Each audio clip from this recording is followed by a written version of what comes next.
हनुमान चालीसा की यह चौपाई लोग रोज पढ़ते हैं। संकट ते हनुमान छुड़ावे, मन क्रम वचन ध्यान जो लावे।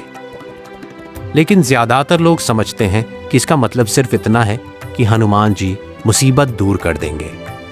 नहीं, सनातन में शब्द इतने छोटे नहीं होते। यहां संकट का मतलब केवल बीमारी, कर्ज या नौकरी की परेशानी नहीं है। सबसे बड़ा संकट क्या है जानते हो? मन का टूट जाना, डर में जीना, गलत रास्ते पर चलना, अंदर से खाली हो जाना। और फिर चौपाई कहती है मन क्रम वचन, मतलब केवल माला फेरने से नहीं होगा।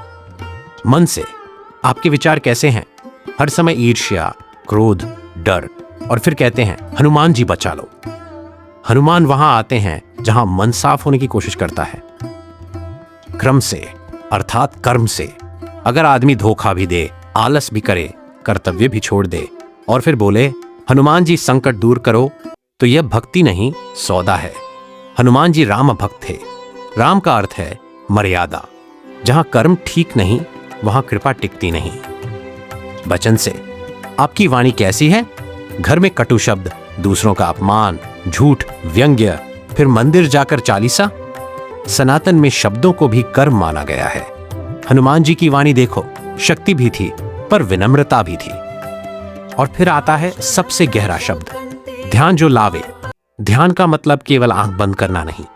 ध्यान मतलब जीवन में किसे केंद्र बनाया, डर को, अहंकार को या प्रभु को। हनुमान जी संकट इसलिए नहीं हटाते कि उनके पास जादू है। वे संकट इसलिए हटाते हैं क्योंकि जो व्यक्ति मन, कर्म, वचन और ध्यान को ठीक कर लेता है, उसके भीतर ही एक नया बल जाग जाता है। वही हनुमान तत्व है। इसलिए पुराने लोग कहते थे हनुमान चालीसा पढ़ो नहीं, धीरे धीरे उसे जीना शुरू करो। तब संकट पहले जैसा रहता नहीं और आदमी पहले जैसा डरता नहीं।